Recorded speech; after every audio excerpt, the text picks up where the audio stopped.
Okay, Lori, are we ready to go?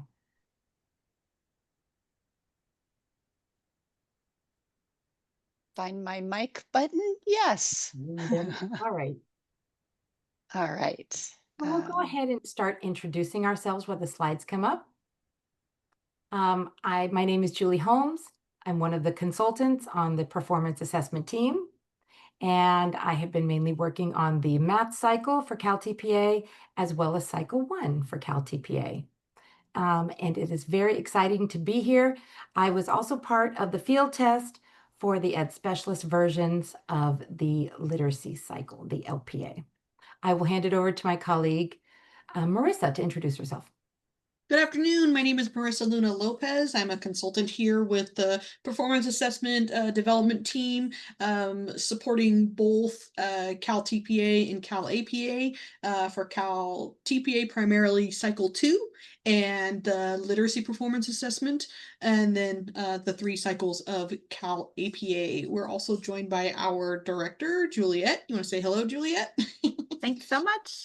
Good afternoon, everyone. My name is Juliet Wallleitner, and I'm the director of the Division of Research, Evaluation, and Assessment at the Commission. And our performance assessment, our mighty team of Julie and Marissa, are housed within this division. And I'm really thrilled to be here with you all and to be helping them out with previewing these new materials today. And Lori, why don't you go ahead and introduce yourself? Hello, everyone. My name is Lori Thornley. I am a program manager with Evaluation Systems. We are the technical contractor for the CTC supporting performance assessments. Welcome. Thank you all. And I see a note from Cindy. Since we do have interpretive services here, turning off our videos, I think would be helpful if we're not speaking. So that would increase accessibility. So that's absolutely something that we could do. So I think that if you don't mind, go ahead and thank you. Okay, wonderful. That's one of our norms. We usually say to leave your video on. So thank you for bringing that up, Cindy. All right, let's go on to our next slide because we want to know who's in the room. So if you don't mind, go ahead and use the chat feature to go ahead and put your name, your institution, and your role. You could also identify if you're here for the DHH or the ECSE or VI, or maybe more than one.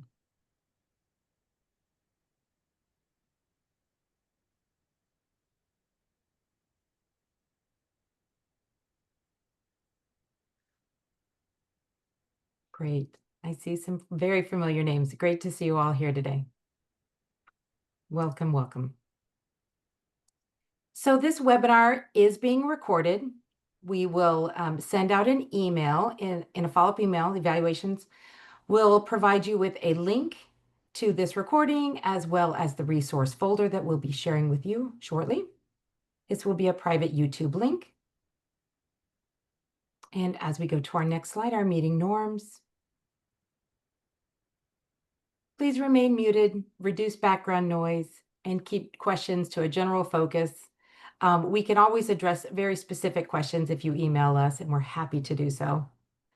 Avoid multitasking during the webinar. I'm 100% guilty of this at all times, so I have to fight that. We're going to be going through a lot of information today. As we have been going through these new material webinars, participants have been telling us it's a lot to digest.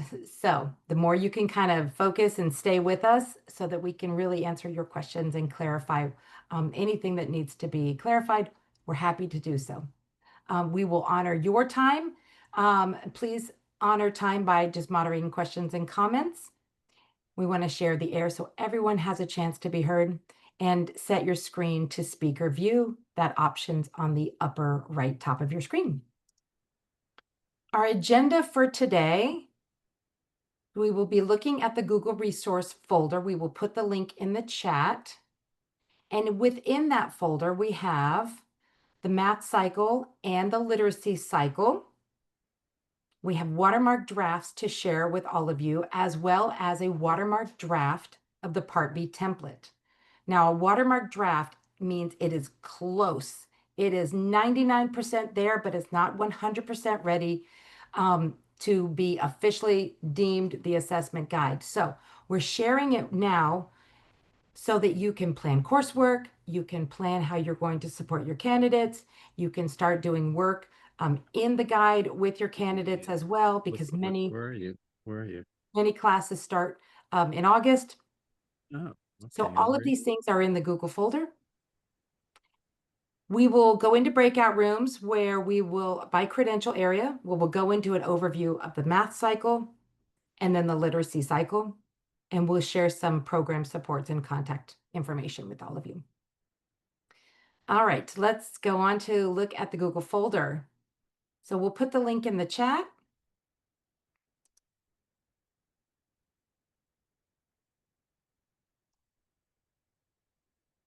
I can put the link if we, let's see.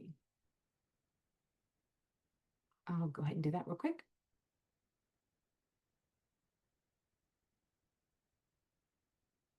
Marissa beat me to it. Thank you, Marissa. What you'll notice in the Google folder is, we'll start with math cycle. So go to your credential area, open up the math cycle folder, and you'll see the watermark draft of the guide and a highlighted copy of the guide. You will also see Part B template.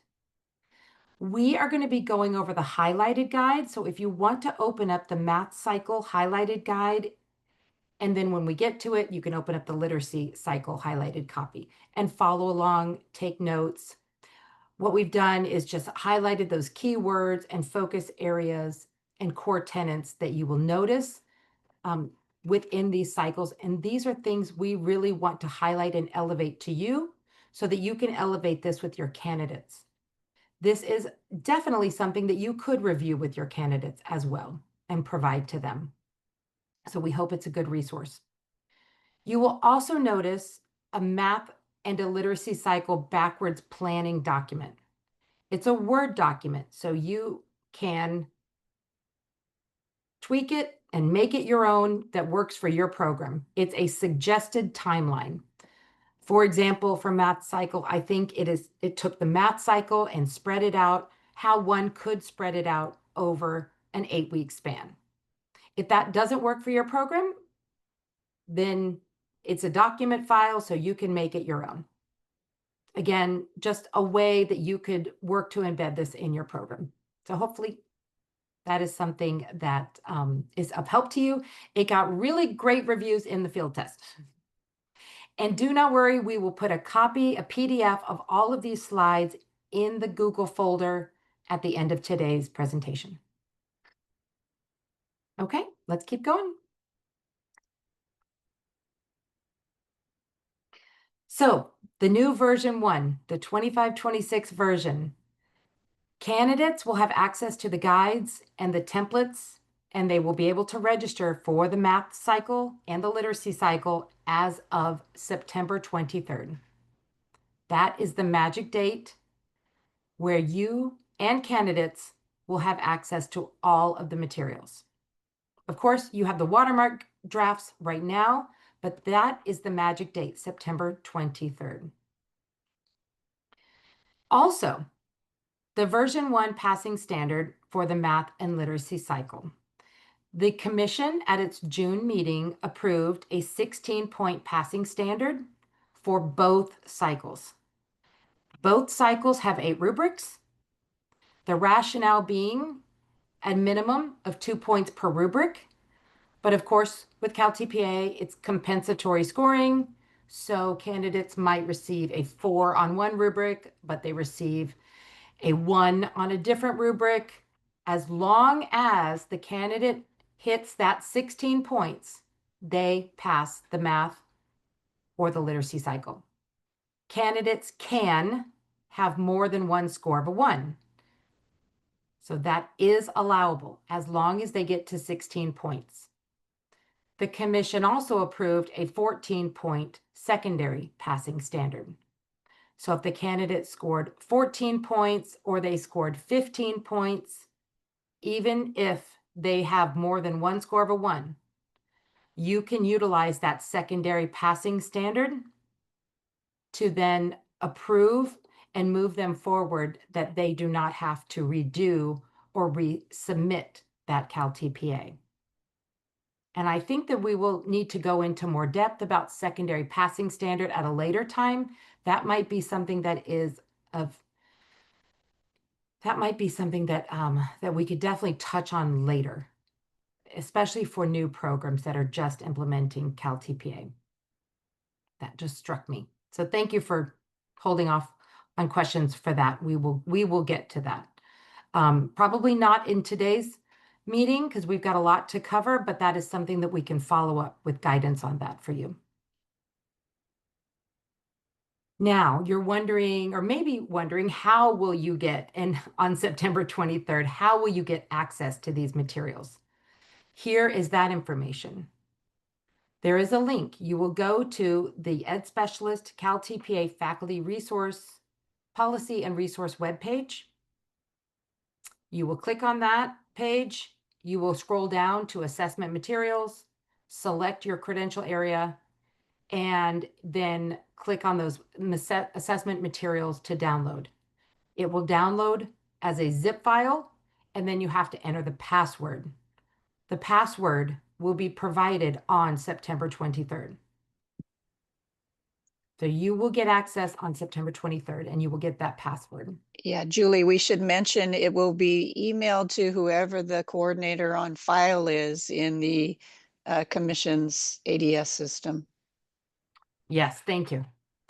So in our ADS system, there is someone at your institution who is deemed the program coordinator, and that is the person who gets the password. So if you are not sure, or that might need to be changed, we're going to provide actually at the end of this PowerPoint, we actually have some information about that ADS system and how to change your program coordinator name. So we'll get to that at the very end. Thank you. Thank you, Lori. Of course, you can always contact EDSP, CalTPA at ctc.ca.gov to request that username and password if you are the program coordinator and you have not received it yet.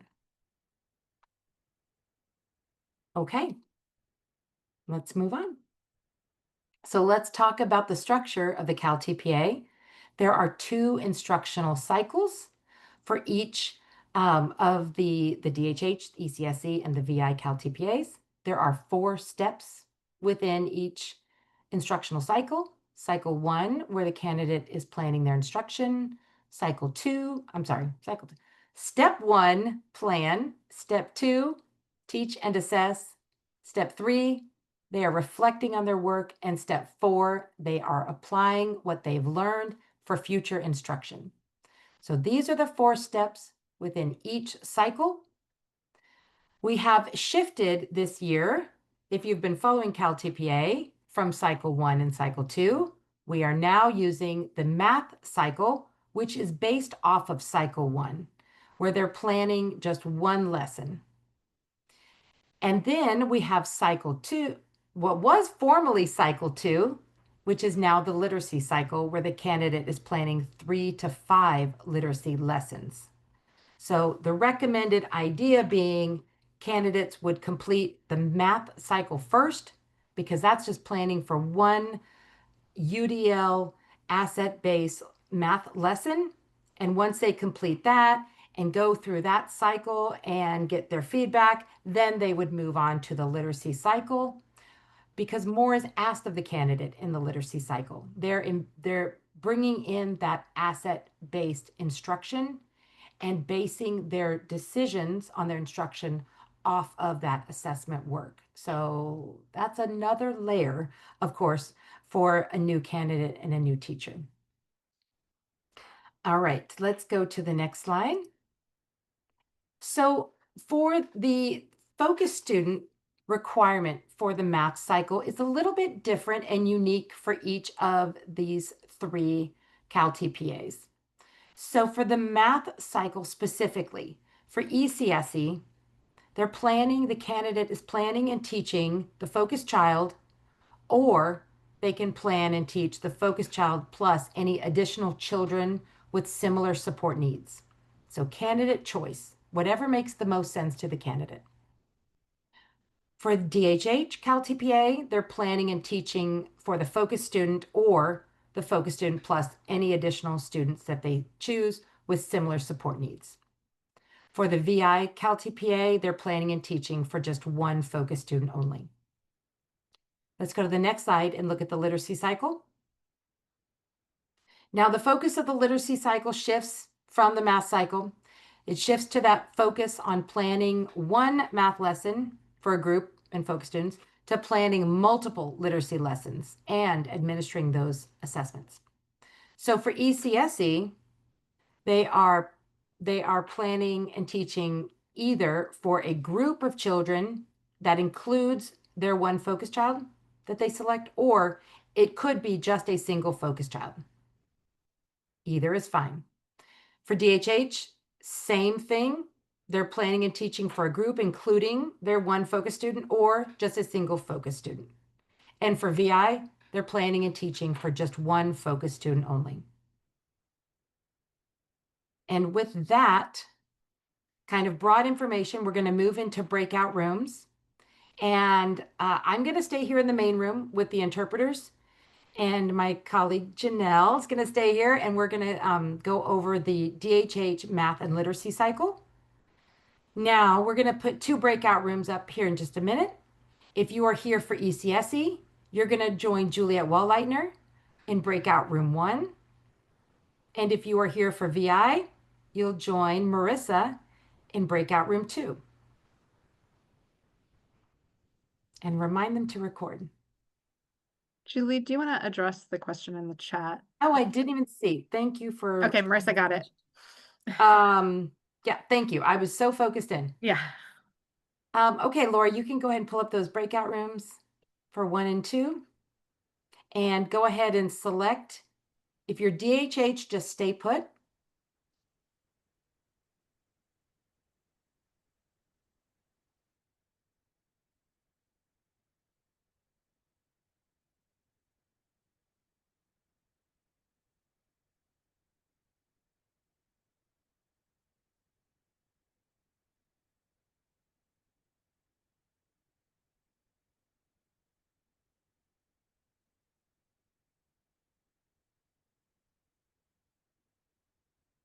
Hi, where do I go to get in the breakout room 1?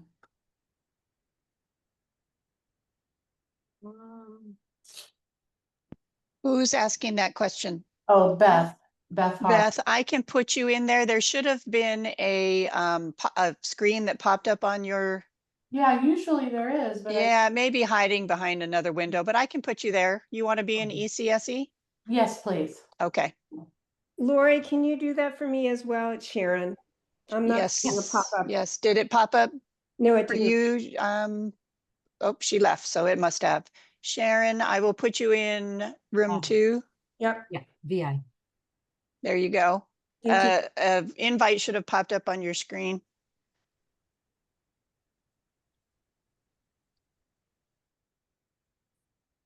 All right. Wonderful. Are we good? Everybody else is staying here? I think so. Everyone else is just here for DHH, correct? Okay, wonderful. And Lori, if you could kind of keep an eye if anybody comes to the meeting late and they pop in this room, they might. Yeah, and direction. yeah, they get bumped out and rejoin. So Oh, okay. so Oh. we may need to redirect folks throughout the meeting, but that's okay. Okay. Lori, do you want to stay here and drive the slides, or did you want to pop? Sure. Okay. I love it. So I'm all yours. wonderful. All right. Thank you again. So let's go ahead and launch into the DHH math cycle, learning about deaf and hard of hearing students with IEPs and planning a math lesson. And we're going to go to our next slide. What I'm going to do is for each step of the math cycle, and there are 4 steps, I'm going to give you some helpful hints and reminders. The idea being that this is something that you could use it with your candidates and also to help guide you as you're planning coursework or you're thinking about like, what do we need to touch on with our candidates that is maybe new to them. So again, hopefully this is of help to you. So for DHH Math, they are planning and teaching that one math lesson to their focus student or to the focus student and any additional students who require similar support. The candidate will develop a grade level appropriate math content and practice learning goal and an aligned ALD goal. ALD stands for Academic Language Development because these are students who are developing their academic language to better access and understand the math material. So we're looking for that alignment of a math goal. If the focus student is an ASL user, you can include your ASL content standard in goals. This will make more sense as we kind of launch into the guide. Also, candidates, this is something that's kind of hard for new teachers too, but they really need to leverage, get to know their focus student, their group's assets. What are their cultural assets, their linguistic assets, maybe their interests? What strengths do they have that they could build on to help them access that math learning and understanding? Maybe it helps with engagement as well. So there's lots of things as candidates really deeply get to know the students that they're teaching, that this will make more sense to learn how to leverage and build on those assets. Also engaging in discourse strategies, American Sign Language and or spoken English, and describing collaboration with their instructional support. Now, we really want candidates working closely with their instructional support personnel. Maybe they have a para-professional, maybe they have an academic coach, maybe it's a speech language pathologist, maybe it's an OT, maybe it's their cooperating teacher, someone on staff that also works with these students, someone that they can collaborate with that can help facilitate. Then a huge part of step one is they're planning adaptations based on what they know about these kids, about their focus student, that builds on their assets, and they can address their IEP goals. Because we got to get to know these kids first. Now we know them and we can build on what we know about their strengths and interests and really leverage that. And we can also build on and address their IEP goals as well. So, and the candidate will, of course, monitor student learning. What does that look like? Does that look like observation, exit ticket, a one-on-one meeting? How are they monitoring student learning? So these are all in planning, all things for the candidate to think about. And I forgot to mention, I'm joined with Janelle Green today. Janelle, do you want to unmute and say hi and introduce yourself? Hi, I'm Janelle Green. I'm actually a principal at the ECE program here in California School for the Deaf at Riverside, but I was part of the development of the CalTPA for literacy, but I did support part of the math assessment as well. So I'd love to be here as part of the support. So good luck with all of the planning for this and for future teachers. Yes, Janelle's an excellent resource, and she has been part of the design and part of this work, as well as many in the DHH community that we are so grateful to. So thank you for giving your time today, Janelle, to help clarify for the field anything that I might be speaking about that doesn't make sense or maybe is new concepts. So happy to pause what I'm saying and make this more clear to the field. Okay, so we're going to pull up that DHH math cycle highlighted copy. Sorry to make you toggle. Lori. But the highlighted guide in my opinion, and Marissa agreed, it's a really helpful tool because it just calls out exactly what candidates need to know and pay attention to.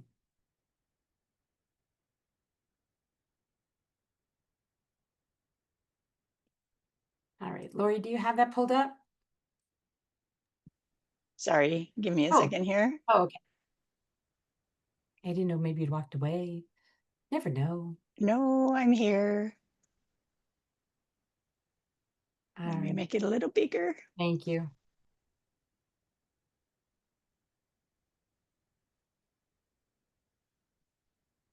How's that?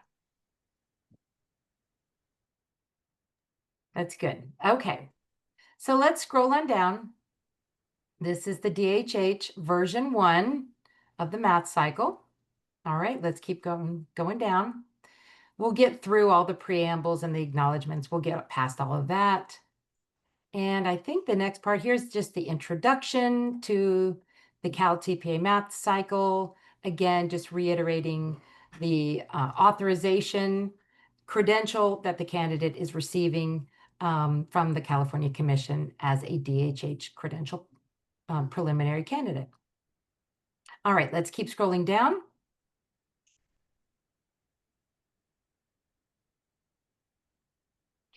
The overview is really helpful. It gives that 30,000-foot view about what is the CalTPA. It is grounded in UDL, universal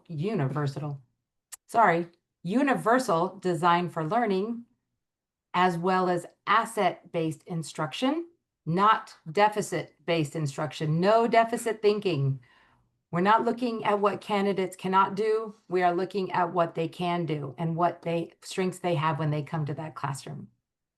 And they have many once you get to know them. It is also based on that reflective practice. It's also based in academic language development. And as you scroll down, thank you. I need to put my glasses on. All right, so let's talk about, there, that is better. Again, for DHH, for the math cycle, they can select just one focus student. That is absolutely fine.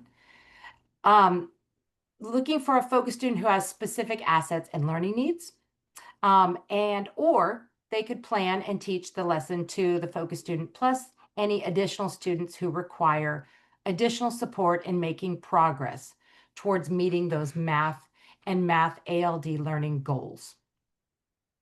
Another item that the CalTPA math cycle is grounded in is just that affirming and validating those student assets, including any discourse strategies, American Sign Language and/or spoken English, those questioning strategies, encouraging math thinking, interacting with peers and adults as they engage in that problem solving and that kind of struggle, that kind of productive math struggle. These are all things that are just part of this math cycle. All right, let's look at the K-12 ASL content standards. It's highlighted here in the middle. The K-12 ASL content standards provide guidelines for comprehensive ASL instruction. I'm sorry to read this to you. So this is something that can be definitely reviewed in the beginning as candidates are starting to this is like the pre-planning, is going over content standards in California. It can be a little confusing at first. And so definitely taking that time to step back and go over this with candidates is really helpful. Okay, so as we scroll down, navigating these math strands and standards. Why are they strands? Why are they standards? What's the difference? So if you have a candidate that is in a TK setting, they would use the PTKLF, the California Preschool Transitional Kindergarten Learning Foundation's strand. That is their math content and practice. That is where they go to use that content and practice to write their learning goal. That's for TK. Now, if they're in a K and above setting, let's scroll down. excuse me, they're going to be using the California Common Core state standards for math. I said K and above, but it's actually K all the way through adult transition programs, or ATP, as we'll just use that acronym. In California Common Core, again, they select their content standards, and you will, as we scroll down, these are the first ones are the K8, and then you'll see highlighted at the top there, the next page. There are 6 conceptual categories for grades 9 all the way through adult transition. This is all linked, so it's all here, but again, this is part of that pre-planning for candidates. And they select their math practice. Now, a big part of the math cycle, you'll hear me say content and practice all the time. They are best friends. They hold hands. They go everywhere together. They don't leave each other's side. The content is the what, and the practice is the how. So these are how the CDE has designed and wants candidates to use these state standards. Have the content, but also have the practice. And candidates only have to select one practice. They don't have to select 5. Just one is fine. It's okay. No extra points for selecting more than one. All right, let's scroll down. Let's look at that, those core content connectors, or CCCs. So there may be times when a student is impacted by a significant cognitive disability, in addition to being deaf and hard of hearing, and the IEP team has determined that the alternate assessment based on the alternate achievement standards is most appropriate. So there may be times when a candidate is using those core content connectors. So we wanted to provide an opportunity for candidates to learn again about those core content connectors and build those into part of the work that they're doing and that individualized instruction that they're providing to students. And Janelle, pop in anytime if you want to say anything about this. Okay. You just unmute and start talking. Okay. All right, let's keep scrolling down. So deaf education in California, there is some legislative links there, but we'll look here at the overview of steps 1 through 4.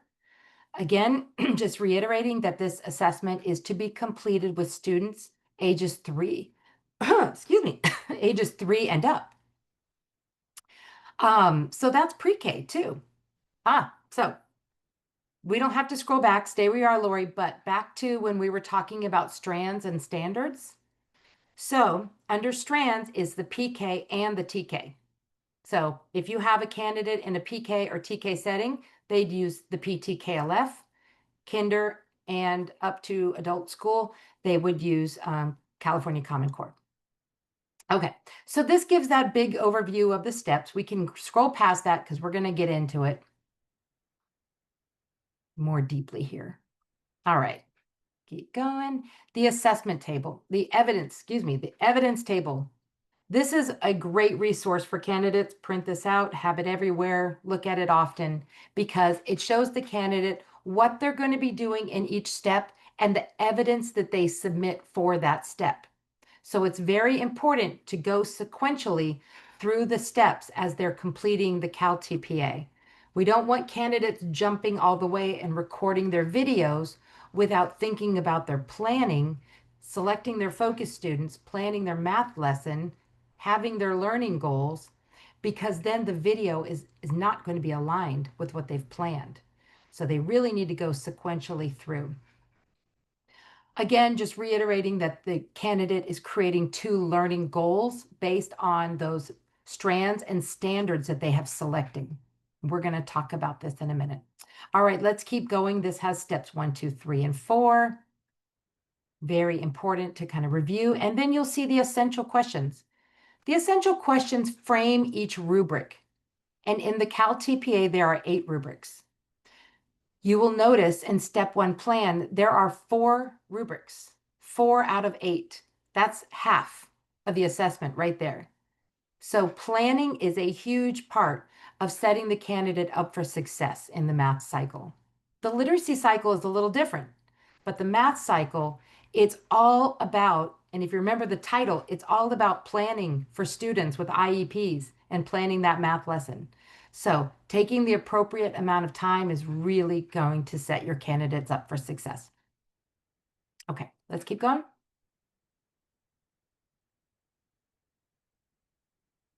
Next, we jump into step 1, planning. Candidates are planning their asset-based. Remember, they've gotten to know their students. What are their strengths, cultural, linguistic, or interests, or more than one, or all three? Doesn't matter. We give that and or for flexibility. So they're thinking about all of that, those assets that those kids have, and their interests, and they're thinking about the UDL strategy or strategies that they want to use. And that could include their discourse strategies. And then they're going to teach to their students. And then there's a lot, that goes into this pre-planning phase. So let's get into it. So getting to know their student or students, you'll see that part 1. You'll see that parens S, because we're giving the candidate flexibility. It could be one student. It could be more than one. We give options. But the candidate needs to pick one and follow that through for the whole cycle. Don't go back and forth. Don't plan for just the focus student, but later on, I'm going to do the focus student plus the additional students. Pick one, pick a lane, stick to it. Okay, and you will notice that big green, orange call-out box. That's a video, and you'll see videos throughout this assessment guide. Those are just helpful new videos that candidates can watch and programs to kind of get them framed for the work ahead. Now, we've also called out the template a little bit more explicitly than we have in the past. So you'll see in step 1, part A template is that contextual information that they're going to write about for their group and for their focus student. Or it might just be one. So let's look at, as we scroll down, it's going to have the prompts. The prompts are, there we go. So where it says be sure to include. So those are the prompts. Now, while we don't have the template to show you just yet, these are the exact prompts that will be in the template, the Part A template. So this is something you can show your candidates and get started on now. So the age and grade level, the instructional delivery model that they have in their classroom, their instructional support personnel who they are going to be collaborating with, deaf coaches, paraprofessionals, interpreters, audiologists, OTs, SLPs, counselors, behavioralists. We give a wide range. You'll notice that we don't say things like parent volunteers. We're looking for those, on staff instructional support personnel that are with the kids day in and day out. Okay, and then you'll see highlighted if you are working with your focus student, with only your focus student, you do not need to respond to this section below. So again, looking at those choice points, they select which lane they're going to be in, and they commit to that throughout the math cycle. Now, as we move on, here is the focus student. Again, we're still in template part A, and they select a focus student who meets one or more of the following criteria. Look at all of those bullet points. There's a lot of criteria. It could be one, it could be more than one. We're just giving candidate options because every setting is a little bit different, and we don't want to limit the candidate to what they can or can't select. So again, lots of choice points, but these are good conversations as faculty for you to be having with your candidate about, well, which focus student are you going to select and why? Okay, do they meet one of the criteria? Okay, great. Oh, I think that's a good option. Yes, these are great conversations that we want you as programs to be having. Okay, let's scroll down. All right. And then you would provide, if we could scroll up just real quick, you would provide those bullets there. Those would be in the template of Part A, where you write, not you, the candidate writes about their focus student. So gives us, the assessor, a deep insight as to who they are. What are we looking at? And you never want to, candidates should never provide names or anything like that. We just refer to them for privacy reasons as focus student. So we don't need to know first name or last name. Okay, let's scroll down. I'm going to take a minute here, and Shannon has joined us. I'm going to put you back into room 2, Shannon. Okay, thank you. I think that's where you Oh, were, she- correct? AI?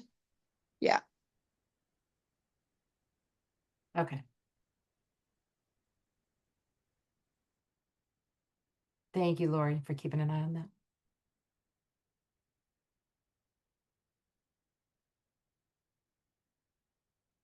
We have these call out boxes in orange. Sometimes these get overlooked, but we really want to call it out so that you, the program, can review this with your candidates, because we have a lot of great information in these call out boxes. For example, IEP goals related to the math content, the math practice, the math ALD, and or well-being and behavior. So we understand that, students will have a variety of goals in their IEP based on their academic achievement, their functional performance, different things. We give EGs, we give examples. So here's ways to address student academic and or functional needs when selecting that focus student's IEP goal, because you do have to select a related IEP goal.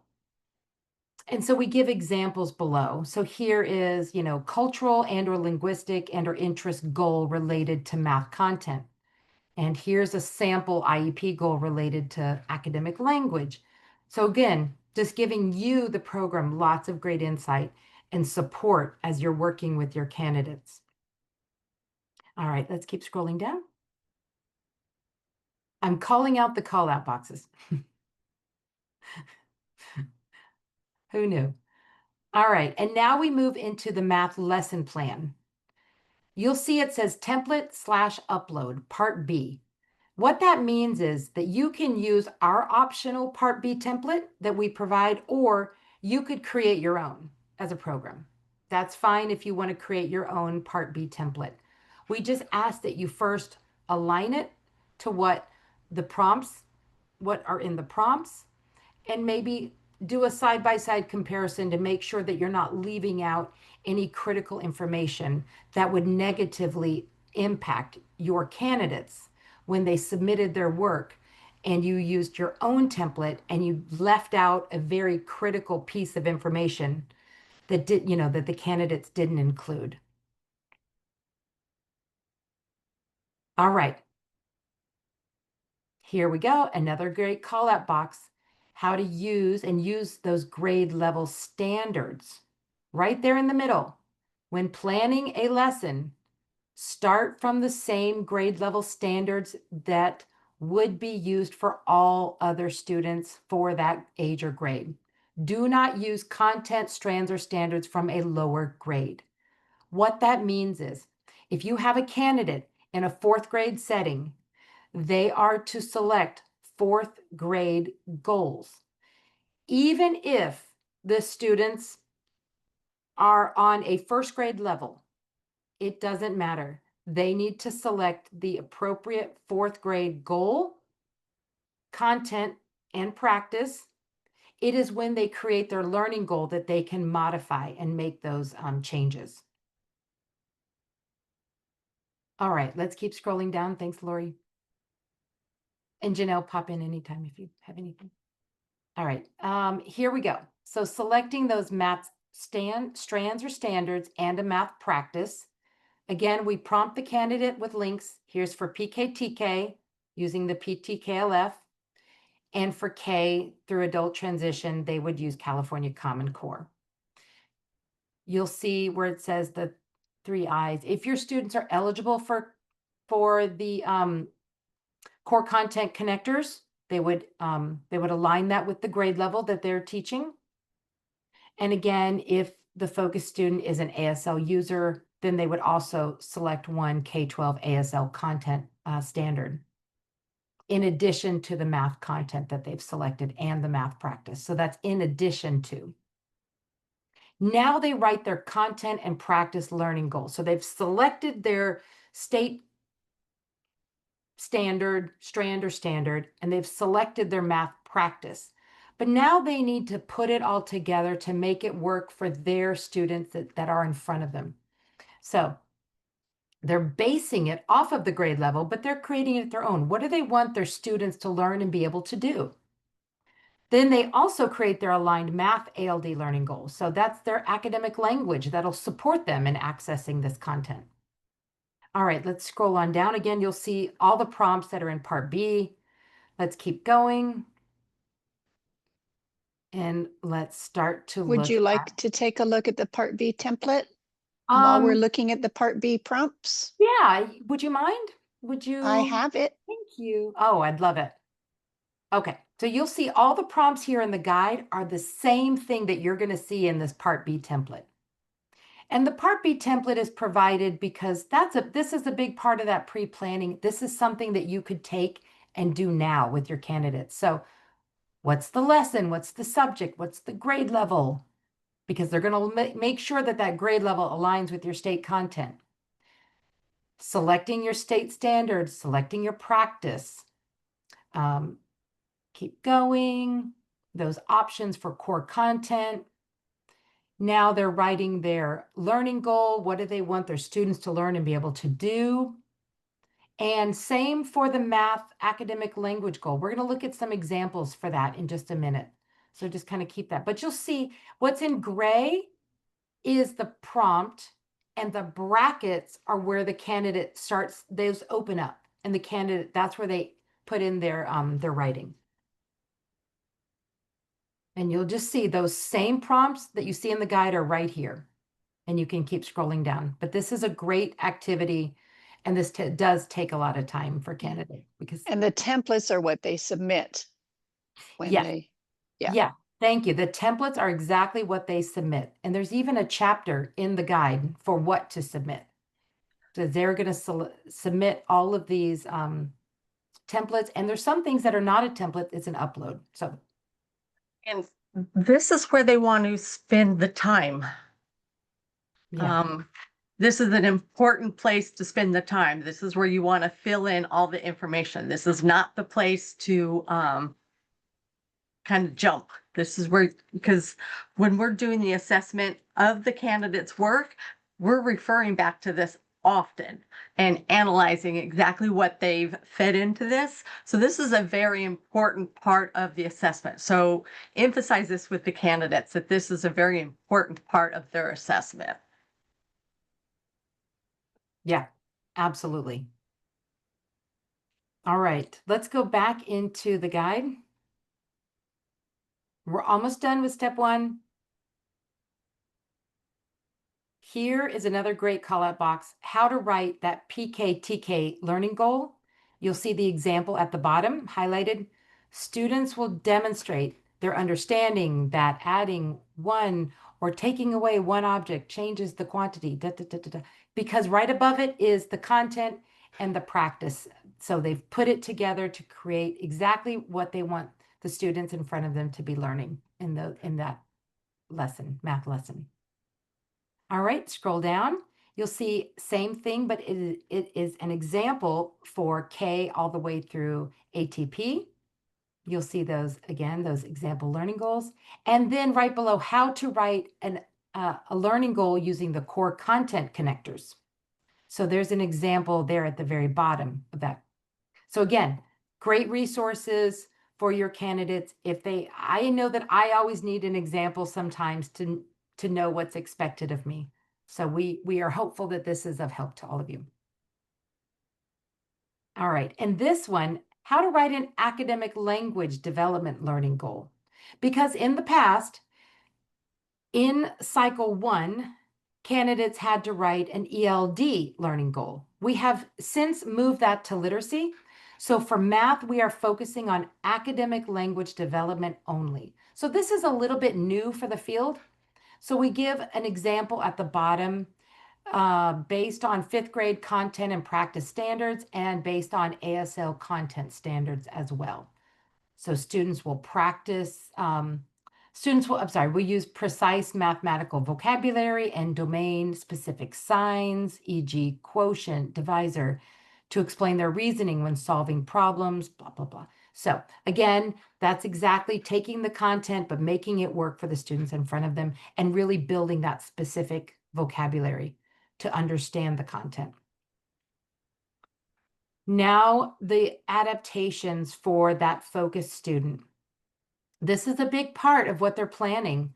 So really looking carefully at what adaptation or adaptations, you'll see that parens S after the word adaptation. So it could be one adaptation, or it could be more than one thing. It doesn't have to be 5 things. Again, encouraging candidates to keep it simple is just fine. And so what adaptation do they need, or are they going to create to make and support that focused student to access and engage in the math content? So this is coursework right here. This is great information and things that you could be working with your candidates on now. And then connecting it to prior learning, because just connecting it out of nothing is hard for students. So teaching new and developing that in new teachers is important. We're connecting that to prior learning. And as we scroll down, of course, we're leveraging those student assets and or interests. And I think the last one is the learning needs on the next page. Really looking deeply, what are the needs of this focused student? There we go. How will these adaptations really address this focused student's individual learning needs? Really thinking deeply about the focused student, and then like thinking through the why will these adaptations really support them? And again, this is a plan. There is no guarantee that this is going to work. We won't know this until they reflect on it in step 3. This is, again, a hypothetical plan. They're writing about their IEP goals. Goal or goals, again, just could be one IEP goal, describing how they're going to support their progress towards meeting that IEP goal or goals related to the math content, practice, and ALD, and or it could be just related to their well-being and or their behavior. Could be one or the other. Again, the reason for this, you'll see this throughout the CalTPA, is not to drive everyone crazy with these and ors. It's to offer flexibility for the candidate, because they might have like the perfect IEP goal based on a behavioral need that's really going to support them in accessing the math content. So had we limited it to only math content, maybe it wouldn't have made more sense for what the candidate needs to really develop this lesson. So we apologize for all the and/ors, but they are there for the candidate. So, and finally, the final thing that they'll do in step 1 is they will upload their resources and or their materials. This can be a description. This could be screenshots of the resources that they're going to use, the materials for the math lesson, could be pictures of the manipulatives and the different things that they're using for this math lesson. That visual or description is so helpful to us to understand what they've been planning for this lesson prior to teaching it. And then you'll see the evidence for step 1 is part A, B, C, and the upload to part D. So that's, again, half the assessment right there. Now, we move into the rubrics. And I won't spend a lot of time on this, but I do want you to come back to this, and I do strongly encourage you to cover this with your candidates, because a lot of them do not understand scoring. And once you get it, it's like the matrix. You just, boom, you just understand exactly what candidates are being scored on. There's no secrets. This is all transparent. But here's the secret that a lot of people don't know. It's not meant to be a secret. I say it at every webinar, but we're trying to get the word out there. Scoring starts at level 3. level three. Look at level 3 and start there when you're having candidates read the rubrics. We do not start at level 1 and check and go to level 2 and check and level 3. No, we start at level 3 and we look for clear evidence. And if we find it as we go through each of those paragraphs, awesome. They've met level 3, and then we look at a level 4. But as we're looking at level 3 and we're going through each of those little paragraphs and we don't find clear evidence, then we move down to the level 2 column. And that's where now we're in a place where you stay in level 2 and the candidate is not going to move back up to a level 3. They are stuck in a 2 now. A level 2 is if it's vague, if it's unclear, if it is maybe they hit on one part but not all of it. So something's amiss, something's not clear or not aligned. Now, what bumps a candidate down to a level 1 is simple. There's no evidence. It's lacking. It's not there. So it's good for me as I'm going through a rubric. I need to know exactly what's being asked of me, and I need to be clear on that. So hopefully this is of help to you. So strongly encourage you, start at level 3, go through these constructs. They're called constructs, paragraphs, whatever works for you. And take that construct and flip it to a question and say, look at the first one in level 3. Say, does your lesson planning use recent math information to blah, blah, blah? So just flip it. And they say, yes. Say, where? Show me. Where is that evidence? Have them do this in a peer-to-peer exercise. So flipping those to a question and putting the onus on the candidate to say, it's here. Well, there's a little something there, but not enough. It's not clear. So that might then move you down. Let's look at the level 2.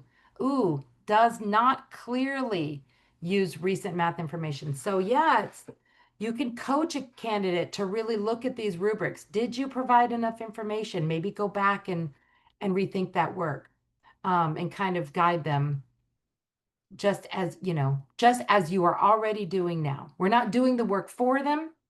We're putting the onus back on them, but we can coach them and we can certainly go through these rubrics with them. That's why they're in the guide. Okay, let's skip, for the sake of time, Lori, we're going to skip past the step 1 rubrics because they are highlighted. Start level 3 and keep going, everyone. Let's move past this and go into step 2. This is funny. This is what I think gives candidates the most stress, is the teaching part and the recording. I'm being recorded right now. That gives me great stress, but you know what? I'm getting better at it. I'm getting past it. So encourage your candidates to record often, get that practice in there. So they teach and record the whole math lesson. Just go for it. Do the whole thing. And then they will go back and select their clips. They can select a minimum of 1, they can select 2, or they can select up to 3 clips. They cannot go beyond a total of 15 minutes of video. Anything beyond 15 minutes is not going to be viewed by an assessor.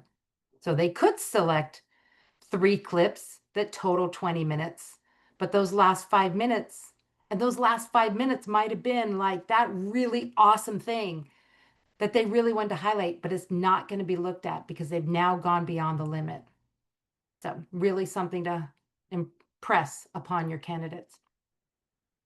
Okay, let's scroll down.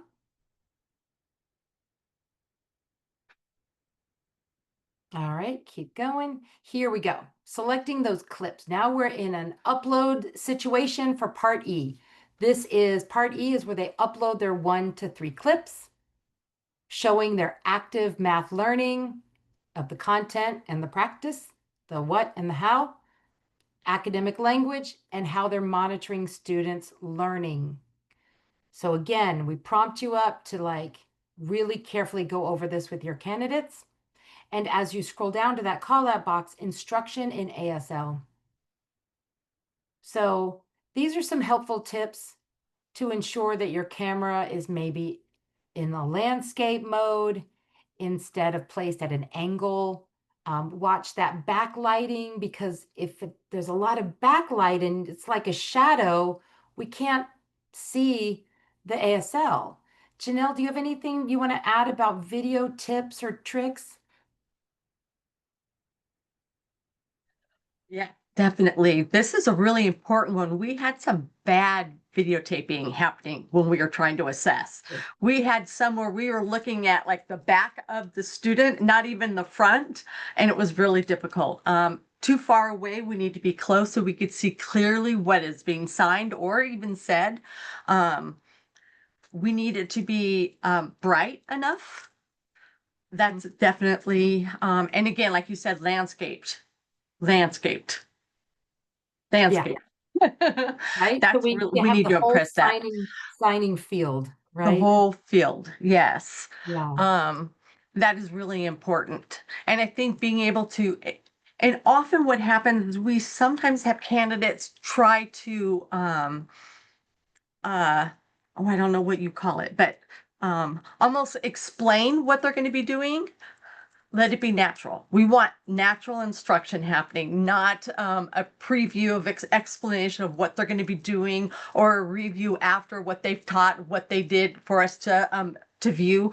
We want a natural instruction happening, not a clip of something and then them explaining what they did. That's not how we want it. We want natural instruction to happen. Right. In the Mhm. field test, didn't we even see we had the camera was behind the student's back, so the student was signing back to the instructor, but we couldn't see any of that. We couldn't, yeah, so very important, the getting those camera angles just right. Oh,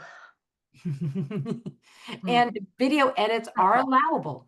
So if the candidate has to video cut so we can see the student signing, and then cut so we can see the candidate's response, maybe back to the student, that's allowable. The reason that video edits weren't allowed in the past is because, well, many reasons. We just wanted to keep a level playing field. We didn't want any flashy TikTok like scrolling titles or anything, music playing over instruction or things like that. But now it is allowable. So if that works for your candidate, encourage them to do so, because they get up to 15 minutes of video time to submit. Okay, let's keep scrolling down. Thanks, Janelle. Those were great tips. Yeah, I remember we had a little angst during the scoring because we couldn't see everything in the signing field. All right, now we move to commentary. This is where the candidate has, again, some options. They can provide a written commentary using our template, Part F, or they can turn on their camera and they can speak to the camera in a verbal response, verbal commentary, or an American Sign Language. They can just sign their response. They have up to 10 minutes if they choose to do the verbal or the ASL response. And that is just an authentic, like, talk to the camera, but they're answering these prompts here that you see below. Describing what they did to create a safe, positive environment, describing the UDL focused strategy or strategies. So again, they could just turn on the camera and speak to the camera, or if helpful, they can use our template and write it out. Again, choice point. So let's scroll down. You'll see a lot of these same choices in the literacy guide too. Here are the rubrics. Again, after the step, there are 2 rubrics in step 2. Again, start at level 3 and encourage you to go through these with your candidate. Let's keep going and let's move into step 3, reflect. Historically, this is where candidates have not done the best job. I think they're running out of steam, and I think that they need whatever pep talk you can give them to bolster them up to like deeply reflect. What we see a lot of times is either we see they run out of steam and we get really short responses, like everything was totally effective, Everything was great. I wouldn't change a thing about the adaptations I planned. My math lesson worked perfectly. I wouldn't change anything that I did or planned for. Everything that I taught went just as I had hoped it would. And we all know as teachers, that is no, I don't think I think I can count on one hand the number of lessons that I've taught that have been perfect. Um, so getting them to be vulnerable, they're not going to fail the CalTPA if they mention that something that they did was ineffective. That is okay. That is reflection. That is deep reflection. And so part of these reflection prompts are meant to cue the candidate up to really think about it, analyze it. What worked? The I planned for these adaptations, but when I taught it, this happened and I wasn't expecting that or this or that or whatever happened. And here's what I've learned from that. I've learned that, you know, I can't think off the top of my head what I've learned, but you get what I'm saying. So we really want candidates to think deeply about these prompts. Again, here are the prompts that'll be just in the template. That'll be in the Part G template when they get to step 3. Let's scroll down a little bit so we can kind of look at those prompts. I think there's just a few questions. Yeah, and as we scroll to the next page. Great. You see, I know it looks a little bit overwhelming at first, and sometimes we hear from candidates like, why is this duplicative? Why do they keep asking the same question throughout the CalTPA? I've already talked about their assets. Well, you've talked about their assets as you were planning and getting to know them. Then you talked about their assets when you taught it and you were, monitoring their thinking. And then you're talking about their assets when you're reflecting on all of these other steps. So along each step, you'll see a lot of the same questions. And sometimes that annoys candidates because they feel like it's duplicative and we see them cutting and pasting from previous sections. Like I've asked and answered, I've done this already, but it's a different step. And so just keep reminding them, you're reflecting now on what you've taught, what you've planned for and what you've taught. So what did you learn from that? So again, reflection, give them that 7th inning stretch pep talk. And now we move into, there's one rubric at the end of step 3. It is right there. Again, I've queued up the keywords for you. And now we move into step 4. And this is the final step. This is where they apply all that they've learned throughout the math cycle. They'll use, again, a choice point, use our template, or they can do the verbal or ASL response, turn on their camera, and they have up to a 6-minute response time of video. Just speaking to those instructional choices and make sure that they go through and answer all of those prompts as they kind of, if they want to record that response, that's completely fine too. Candidates always ask us, well, am I going to be dinged if I don't do the template and I do the upload? Absolutely not. That's why we're giving choices throughout. It doesn't matter to us. We just want to see the evidence that you've submitted. You're not going to be dinged, a candidate won't be dinged down for submitting a verbal response versus a written response if it's a choice. So that's why we have it. Again, here are the prompts. They are describing future steps for math instruction. This is the math cycle. So we're not thinking about future steps for recess or future steps for science. We're focused on the math lesson at hand, and we're thinking about that next math lesson and where is this going to go? Do you need to reteach part of it? Are they ready to move on? What UDL strategies will you continue to use? How are you going to advance their academic language? Do they really understand it? So really going forward, what were you going to do? I kind of think of steps 1, 2, 3, and 4 as like step 1 is that pre-meeting before you go and observe a candidate. What are you going to do? What are you going to teach? What am I seeing? What am I looking for? Step 2 of the CalTPA is really that observation. And step 3 and 4 when they're reflecting and they're applying, that's that debrief afterwards where you're sitting there and you're like, what did you learn? How did you feel about that? What did you think was effective? What are you going to do for future steps, for future learning? So, I sort of think of this as really embedded in field work as well. And so if there's any way that you can take this work and really embed it in your fieldwork observations, and your one-on-ones with candidates, taking these prompts, and just flipping it to make it work with coursework and wherever you are in your methodology and, fieldwork courses. So hopefully that's of help. And I will have you scroll down just a little bit more. I won't do this in the literacy cycle, but the very next chapter, oh, there's one rubric after this, sorry.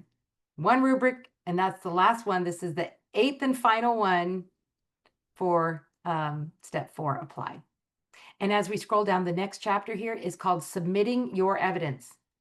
I almost think this should be done first in the pre-planning. Go over this with candidates. As you scroll down, this has so much rich information. What to submit. Evidence cannot contain hyperlinks. Well, sometimes they don't know that until the very end. You shouldn't know that at the end. You should know that at the beginning. So, and just calling out there at the bottom, candidates using American Sign Language in a classroom setting with students who are deaf and hard of hearing. Translations or transcriptions are not required.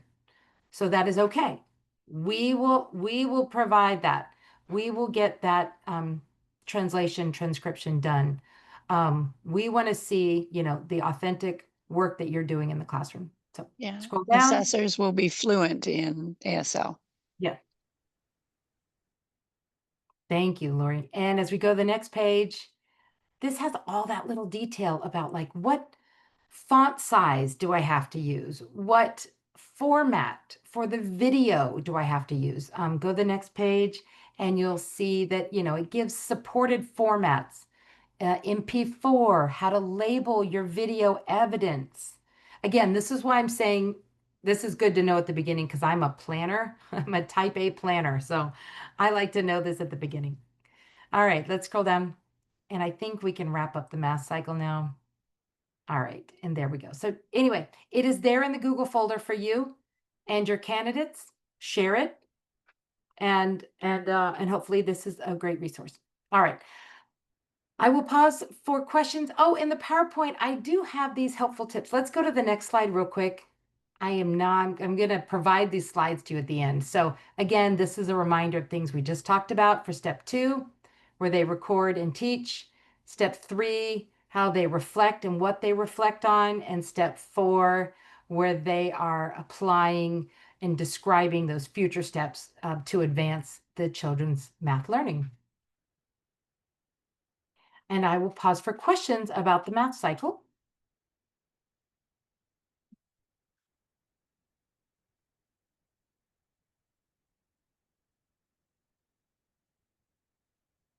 Okay, let's move into literacy.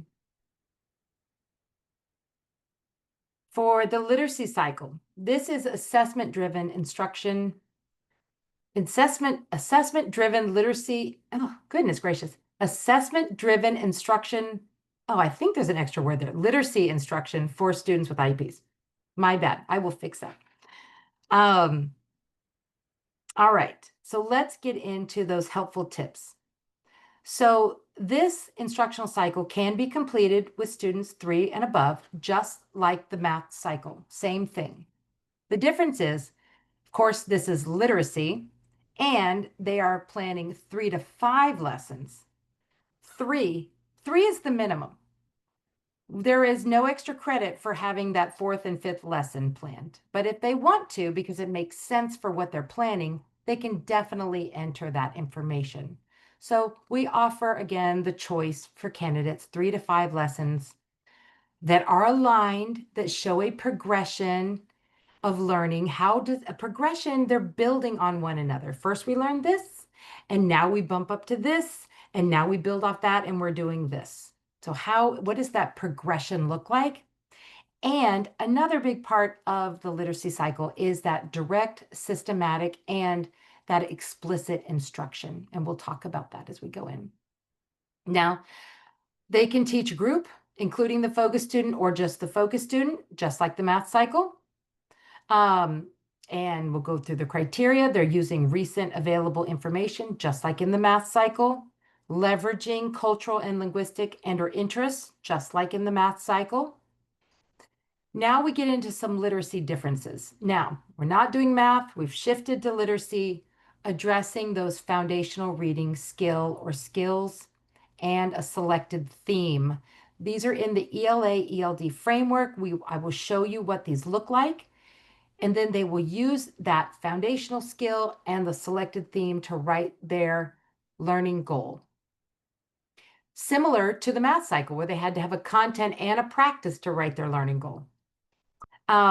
Now, within the literacy cycle, they're planning a formative and a summative assessment.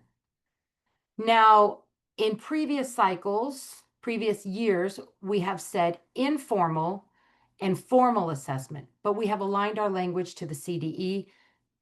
Formative is that informal assessment and summative is that formal assessment. And then planning, again, just like in the math, for how you're collaborating and facilitating with your instructional support. All right, let's go into the guide and holler at me if I move on to step 2, Lori, without jumping back to the PowerPoint.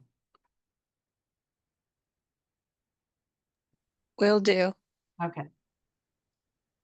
All right.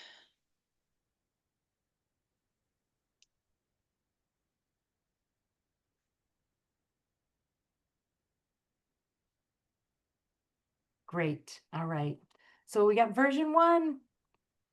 We're so excited to launch these new cycles. A lot has been put into the field test and the revision.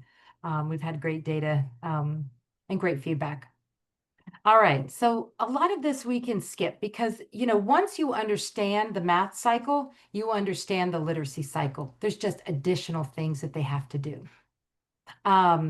But let's talk about some of these highlighted key points. So to complete the literacy cycle, you're required to provide instruction and assessment to those students 3 or older and teach 1 or more students on an IEP, just like in the math cycle.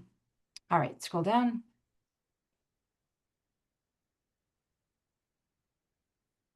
And now what is it grounded in? It's grounded in effective literacy-based instruction for students on an IEP. It's also grounded in UDL and asset-based instruction. Let's keep going. Of course, candidates go through the 4 steps, just like in the math cycle. And here we have the ELA-ELD framework. This is that part of that pre-planning, just like with the math strands and standards. This is really important to go over with your candidates because part of this, this literacy instruction is selecting that foundational reading skill. So candidates really need to look deeply at the framework and what is the foundational reading skill or skills that they're going to select for the grade level that they teach. So if they're teaching 1st grade and phonics is one of the approved foundational reading skills for 1st grade, then, and that might work for what they're planning for their literacy lessons. So that might be, for this purposes of this webinar, that might be their selected foundational reading skill, phonics. Now, from the framework, they would select their additional cross-cutting theme. There are 4 cross-cutting themes. There's meaning making, language development, effective expression, and content knowledge. These themes are to support the foundational reading skill. So if phonics is your foundational reading skill and they want to use meaning making to support phonics, fantastic. That's what they'll use to create their literacy learning goal. They could select more than 1 additional theme, but again, they don't have to. And if it's going to overcomplicate things, then encourage candidates to just pare back. All right, as we look at the next page, again, we've just linked, everything is linked in the guide. And for foundational reading skills, candidates do not need to demonstrate proficiency in foundational reading skills in order to receive instruction and make progress in the additional themes. So this can be introductory, this can be supportive, so this could be building off prior knowledge, lots of different scenarios. But again, coming back to the guide is really important. Of course, candidates can and should, if a student is impacted by a cognitive disability that requires the core content connectors, they should be talking about listing that. And as we scroll down,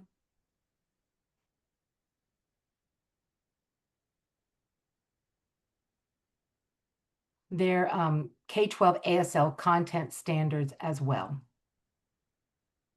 So student self-assessment is also a huge part of this CalTPA. There are some definitions of formative assessment as well as examples, and there's definition and examples of that summative assessment. Usually the summative assessment is at the conclusion of those 3 to 5 lessons. All right, so let's keep going. Nancy, I'm noticing, and not Nancy. Oh. I'm sorry. Where'd I get Nancy? Julie, I'm noticing that Carrie Rose has joined us. I think maybe you may have let Oh. her in the room. I didn't, but hi, Carrie. Is she? Oh, good. Yeah. Yeah. Carrie, we're going through the literacy cycle for the DHH field. You're welcome to stay here with us, or we can put you into the breakout rooms for ECSE or VI. Up to you. Just let us know which room. This is great where I am. Thank you so much. Oh, good. Yeah. We're the DHH group. Okay, wonderful. Thank you. Happy you're here. All right. Oh, I see Christy too. Hi, Christy. Okay, so let's keep going down past student assessment. And just more information, just like was in the math cycle around deaf education in California and legislative guidelines.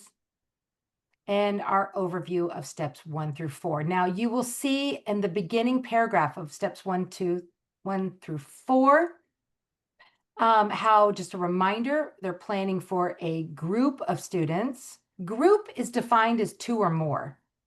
So if they have 2 or more in their group, that includes their focus student, that is great.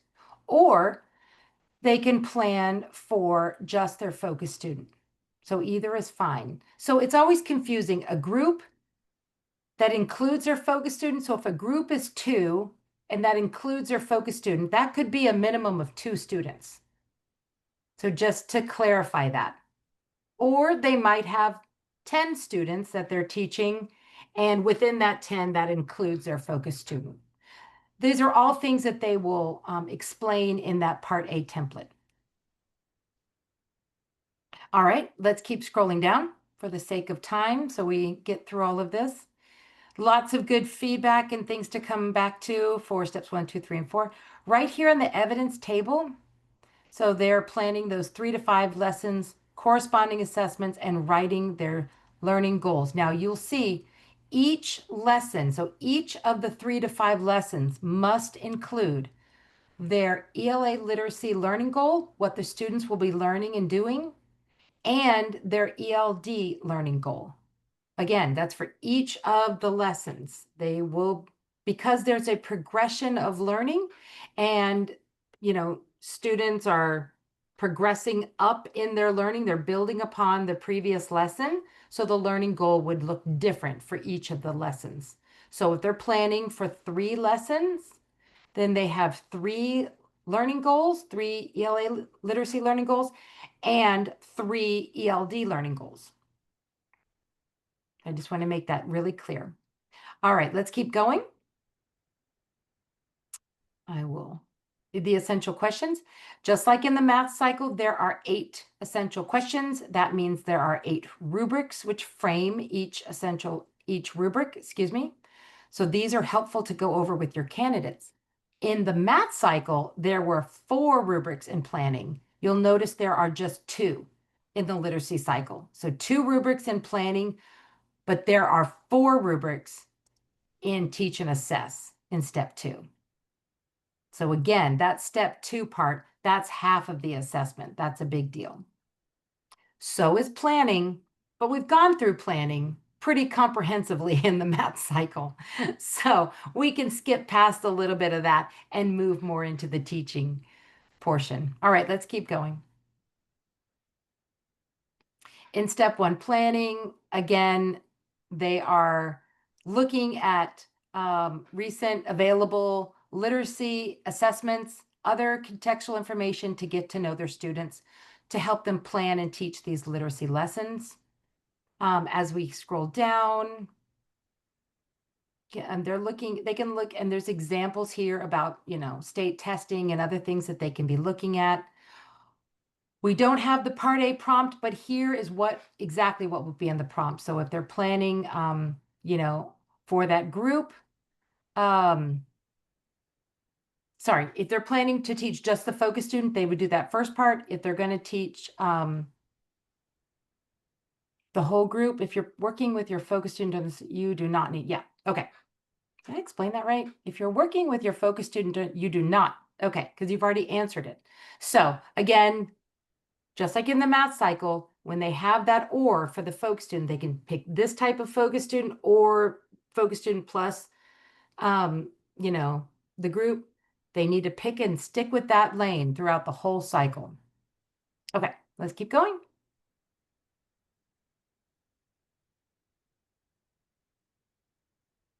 Part A template, just like in the math cycle, information, contextual information about the student, the focus student, about any language deprivation that might,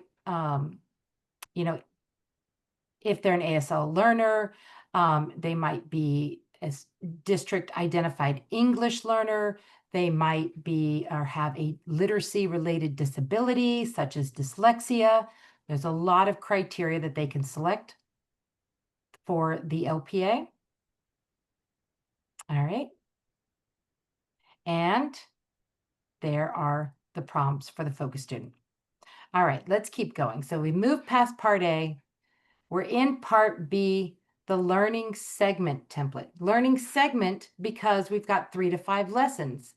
And there is not a choice to create your own locally approved, not locally approved, but there's not an option like in the math cycle to create your own lesson planning template. Here, candidates in the LPA have to use the Part B template. There is no option. It is outlined in such a way, and let's go ahead and pull it up, Lori. It's outlined specifically in such a way to prompt the candidates exactly to answer those prompts so that they are not missing anything across the 3 to 5 lessons. So here we go. This is what the template looks like. Again, candidates write in those brackets. Scope and sequence applies to all the 3 to 5 lessons.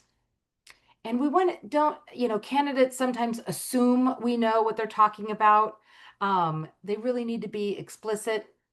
Sometimes, we need to understand what they're doing, what they're going to be teaching, what book they're reading, just the more depth they can go into and give us that background information, the better. So let's scroll past the scope and sequence, and now we get into lesson 1. There we go. So lesson 1, what's the topic? What is the learning goal? What is the ELD learning goal? Keep going. Summarize the activity. Talk about how you are going to be using a direct and explicit approach to teaching foundational reading skills. What is your foundational reading skill? What is your additional cross-cutting theme?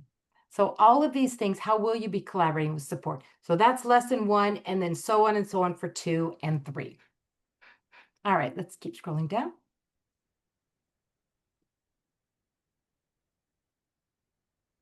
All right, and it just is on repeat. So let's go back into the guide. Okay, so let's scroll down. Again, we've got lots of great information about per each lesson, what they need to think about to prompt the candidate up to really go into more depth about their learning goals, the strands and standards. Same as math cycle. If they're PK, TK, it's the PTKLF, and K and above, it is California Common Core, and the ELD framework. All right, here we've got lots of good examples for the candidate to go into more depth about writing those learning goals, writing an ELD learning goal. Now they're moving into their template part C to use and describe the assessments that they want to use to align with these literacy lessons. So scroll down a little bit more. They're just showcasing how and describing, you know, their formative assessment that they're going to implement. Are they going to check for understanding? Are they going to have exit tickets? Are they going to, you know, have students self-assess? And then they're going to talk about their summative assessment and how are they going to implement that in the final lesson of their learning segment. Is it going to be at the end of lesson 3? Will it be at the end of lesson 4? What is it going to look like? What is it going to assess? What are they collecting, observing? What are they looking for? This is all part of planning, right? This is what we hope to get out of this big 3 to 5 lesson unit kind of thing. All right, let's keep going down. And then they provide a description or a blank copy of the summative assessment and the rubric, or it might be the performance criteria. So we need to see what this summative assessment looks like. So we ask them to upload that blank copy.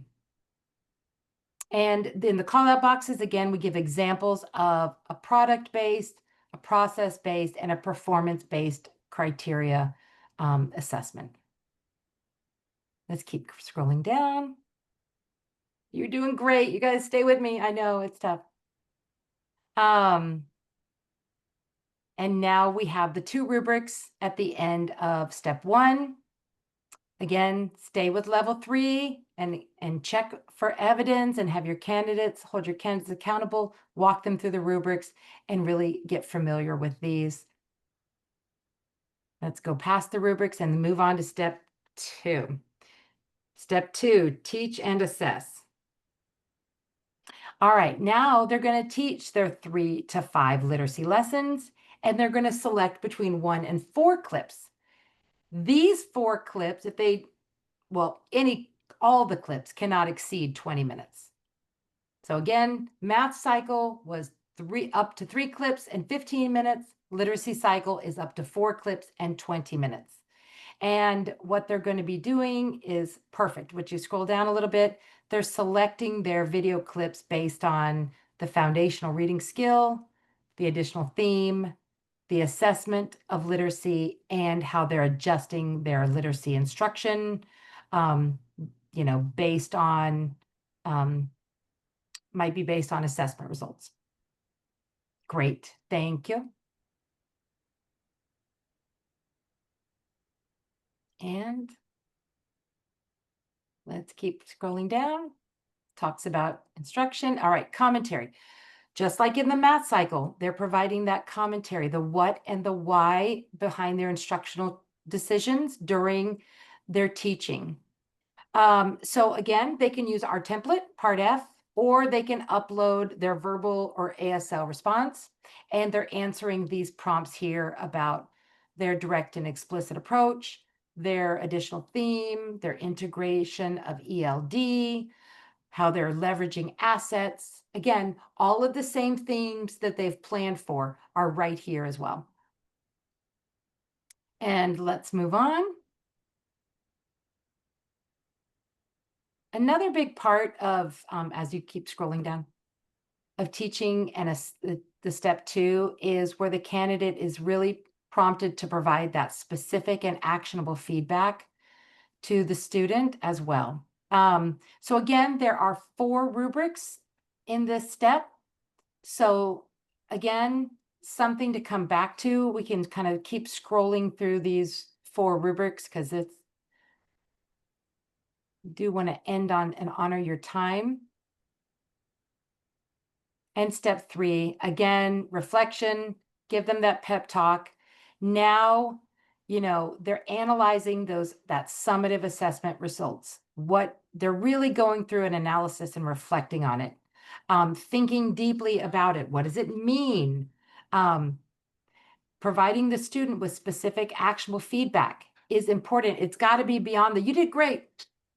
You learned so much, or, hey, next time you'll do better. That's not specific and it's not actionable. Actionable meaning the student should leave that conversation knowing exactly what to do next to improve. So giving that feedback to that student. So this is another great skill for new teachers, as you are all aware, and something that can be definitely supported in field work and in coursework as well. So we give more examples of what that looks like. And in part G, they are uploading I missed it. They're uploading, the focus student's assessment response and the scored rubric or the performance criteria. So they would go ahead and submit that response to the student. And we give some examples of what that might look like. And then in the next part H, they're uploading their actionable feedback to the student.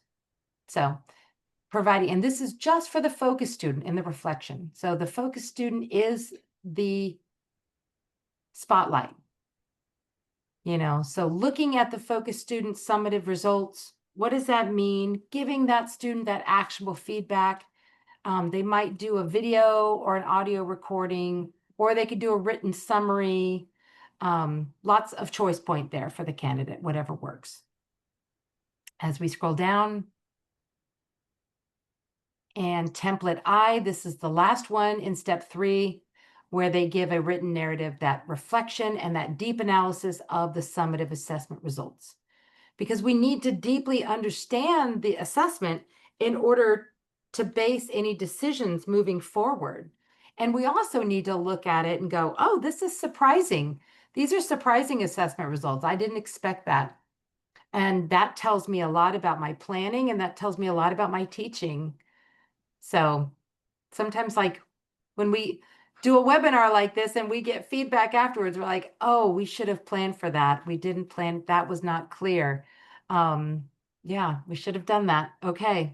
Now that's good feedback. Now I know what I need to do moving forward. How you doing, Janelle? Anything you want to chime in on, or?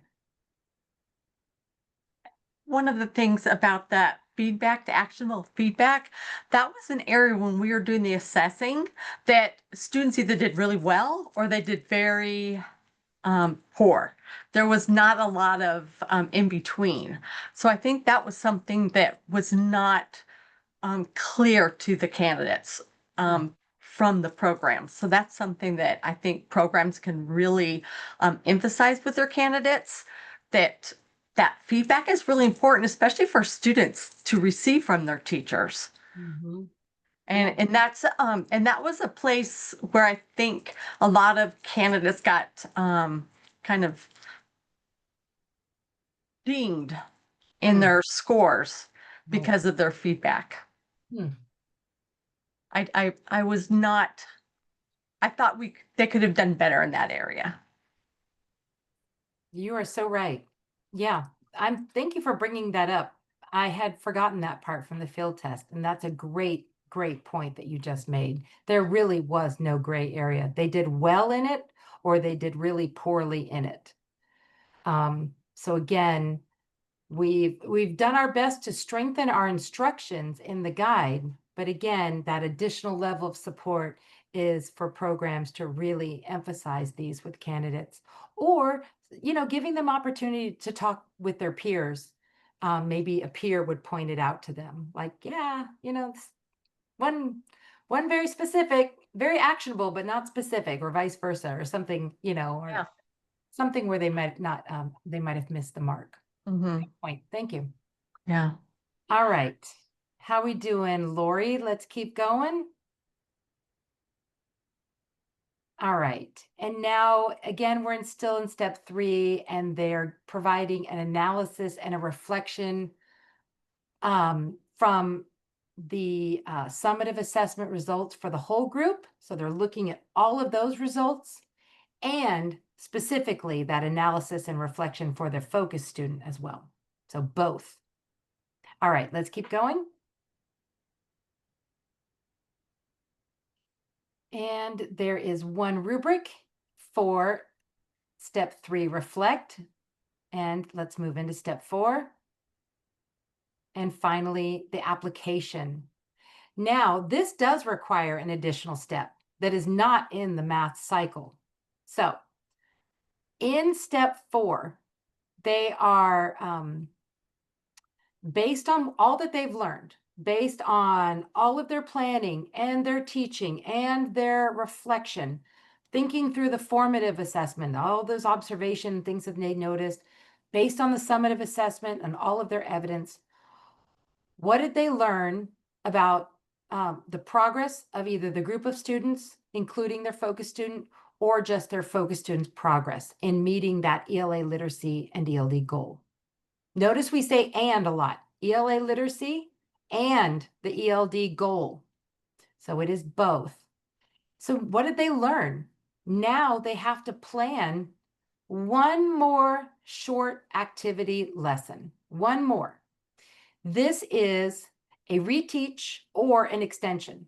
It's not both, it's one or the other. And we define them here. That reteach is based on assessment results. This group needs more experience or practice. Or based on the assessment result, it's an extension. Oh, great. Based on this assessment, they've got it. They've met or exceeded it. And now I can move forward and deepen and or advance their learning. So this is where they need to base it on something. They need to base it in data, pick their follow-up activity, create that follow-up lesson activity. Now they provide another developmentally appropriate ELA learning goal, because this is a new activity. So we've got another learning goal and we've got another ELD goal. And they're also going to check for understanding. Of course, that's part of just being a teacher and that constant formative assessment all the time. We're always scanning, we're always learning, we're always observing. And so they plan and now they teach and record that follow-up activity.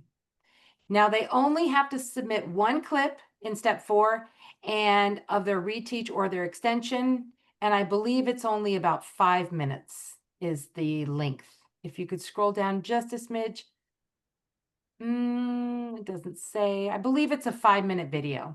Yep. So it's short, but it shows how they're either reteaching or extending. And then in the template, as we keep going down, template JKL, I believe, they're providing that commentary as to what we're seeing in the follow-up activity video. That short 5-minute video, what are we looking at? Those instructional, activities that are either reteaching something that, that needs to be taught again, or we're extending and deepening.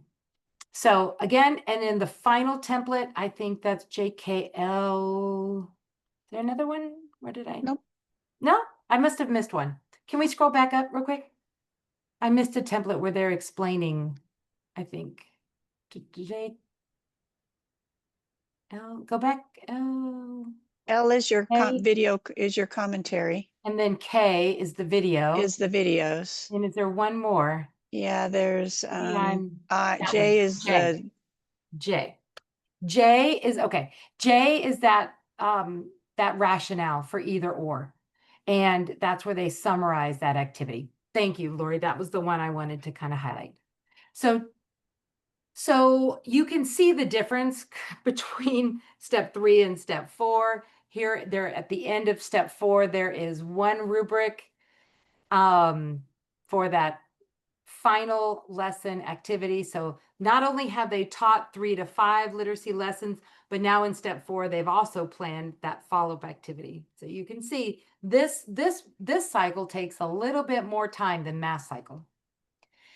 then just like in the math cycle, there's those chapters on submitting your evidence, and there's the glossary of terms. Whew, I think we did it, guys. Okay. Janelle, anything to add about the literacy cycle that we just sort of talked about?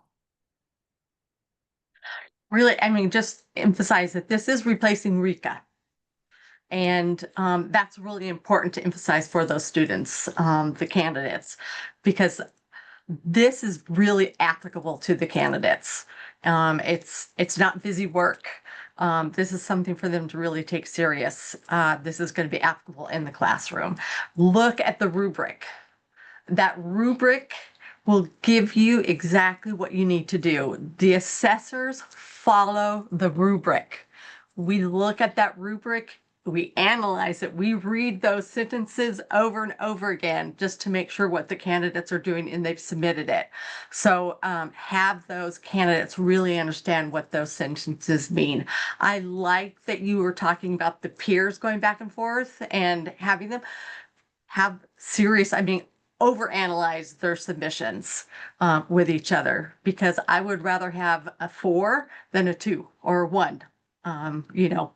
Shoot for the stars. Don't just give good enough. Right. Yeah. Thank you, Janelle.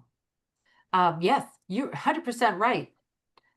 This is replacing RICA. This is in lieu of RICA. It is supplanting RICA.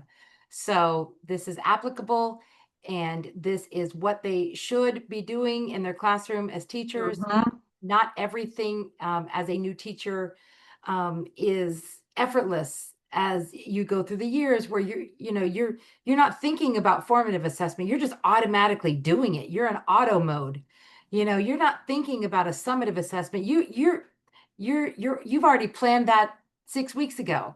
But for a new teacher, we have to be a little bit more structured in our steps, and to call it out and think through it, write about it, provide commentary about it, whether written or verbal or ASL.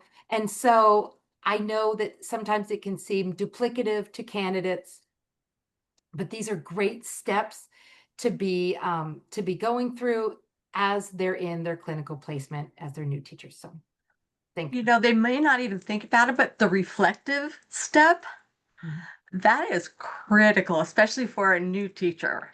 That is really important. Like you said, that it feels like it's duplicative, but if they can look at it at a different lens than just it being a repetitive sentence, but really analyzing and being reflective of what that question is, then maybe they'll really learn about their student and really be able to offer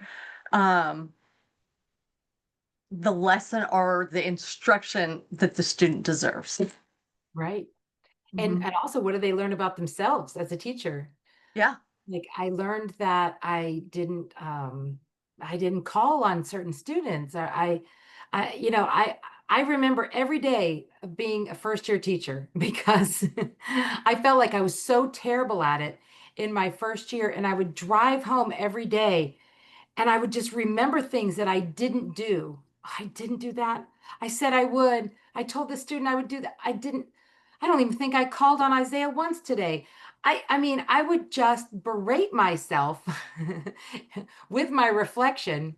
We're not asking for, candidates to berate themselves, but just being open and vulnerable to thinking about their planning and their teaching so that they can use that, to make better instructional choices and decisions. Or maybe they've discovered something and they've cracked the code, and they can share it with all the rest of us, because it's an imperfect profession. And we're always learning. I don't care if you're a 20-year veteran and you're in the classroom. Every year, every group of students, you're learning something new. So, all right. So let's quickly look at step 2, just like we talked about. Again, you can come back and access this when I put them in the chat, in the folder. So thinking about that step 2, those 4 videos, and then step 3, thinking about their reflection and, scoring that summative assessment and analyzing it and thinking, carefully about what instructional changes they would make next time. And then step 4, applying all that they've learned for future instruction. And what they would do is they would base it off their assessment data, because data speaks, data talks, data doesn't lie. So if the data tells you you need to reteach this, that doesn't mean in the CalTPA that you're a bad teacher or you're going to fail. Just because, so a lot of times people will opt for the extension, whereas the data is clearly pointing to you need to reteach. And a reteach is not a reflection of the teacher. So it's okay. So kind of just coax your candidates to be vulnerable again. Look at the data, use the data to guide your decision making. And then they plan and record that final follow-up activity and provide that commentary to that. It's a short activity. It's not as much as it's in step 2, but it is a critical piece. So it's not something where we want them to lose their steam on either. So again, there is in the Google folder that sample document for a timeline for the literacy. If you want to take that, I think it's 8 or 9 weeks. If you want to take that and make it 10 or 5 or whatever works for your program, we encourage you to do so. We just tried to be of support when we were doing the field test, and we got such great results on that from coordinators and faculty that they were like, yeah, share this with the whole field and just let them do what they want with it. They'll make it their own. All right, so let's take some questions. And any questions as I will wrap up and I will get you out of here on time. All right, let's scroll through to slide 44, Lori.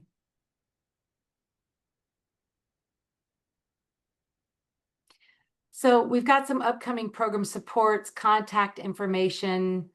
On the next slide, we've got all of the assessment release dates. So on the right column, if a candidate submits by that date, they get their assessment results on the column on the left.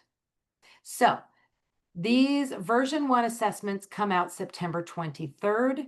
So the earliest that they could submit would be October 9th. That means they would get their scores on October 30th, and so on and so forth. And that's how you kind of read this chart. This is also on the ES website. After Labor Day, we will be resuming office hours for both programs, as well as candidates. So you can join us the first and third Friday of every month from 10 to 10:30, where we have our Ed Specialist program office hours. Marissa and I will be there for 30 minutes on a Zoom call. Pop in and talk to us. Pop in and ask a question or listen to questions. And it's open. You don't have to come in with a question and you don't have to be on time. It's just like an open house. You can pop in anytime. We're there for you. It's a dedicated time. We are there for you. And then for candidates, every Wednesday, 4:15 to 5, we are on office hours. As we get to those scoring window deadlines, they get a little bit busy. I mean, at the most, sometimes we've had 45 candidates on a call, and we don't get to all of their questions, but sometimes they're just there to listen. And so if you've got candidates and they're just feeling like they need more support or they've got a specific question, encourage them to come to office hours. And the Zoom link is always on the PSD e-news. We will be hosting PLC's professional learning community, where we can come together, talk, share resources. We'll start those in October. Again, we'll put those Zoom links in PSD e-news. And we are hosting upcoming Digging Deeper sessions starting in September. So we'll kind of have one a month. Digging deeper, again, we're going to start with using video and commentary because that's sort of coming up. So using that commentary is new to the field. Before they've had annotations. You guys don't have to worry about that because you're coming in new to CalTPA. So, but come, it's a great time to be with your colleagues, and everyone. It's always has great resources to share. So we've got some upcoming program coordinator meetings. So as programs are accredited, they have to select a program coordinator in the ADS system. And so those coordinators, we have trainings for them throughout the year. Our next one is for new coordinators. That's on September 9th. It's a half-day session. And we'll talk about, their responsibility as a liaison between CalTPA, CTC staff, and ES, and the faculty at their institution. So they really do serve a very important role. When they learn something in PSD News, they should be sharing it out with all of the faculty if it pertains to CalTPA or something related to accreditation or anything like that. So those are really important to know who your program coordinator is. Then we host biannual meetings for them. We'll have a winter and we have a summer meeting for them. So we've posted those 2026 dates. And we have listservs. We really want to get this community, on a dedicated listserv list so we can start sending out more regular information if they're not on PSD News. So the last one on the list is the Ed Specialist CalTPA email list. So if you'd like to subscribe, fantastic. Just name and email and you're on the listserv. And as we don't send it out regularly, but when we have something to share, we do send it out. And finally, that program coordinator that we just talked about on the next slide is how to update that person. So you would log in to your institution's ADS website, select active programs, and then follow these little screenshots to update who the coordinator is. I'll put in the chat, it's annual data system at ctc.ca.gov. So that's who you would email to update this as well. And we just want to thank you so much for your attendance today. And if you have policy questions, you would email us at the commission at edsp.caltpa@ctc.ca.gov. Now, if your candidates have really technical questions, they can't log in, something won't download, whatever that technical question might be, and maybe they didn't find the answer in the assessment guide, then they can email that es-spedcaltpa@pearson.com. And here's the website link as well. So all of these links will be in the PDF in your Google folder later. Janelle, anything else you want to close us out? Anything to add? No, I just wish everyone good luck. Oh, thank you. I do too. It's going to be a great year. It's going to be a great time to use these new assessments. And we are really looking forward to this rollout. September 23rd is the magic date. That's when all the guides and templates are released. And that's when you get your password to access it as well. So thank you all for being here and hope you have a great day and reach out if you have any questions. And we'll stop the recording.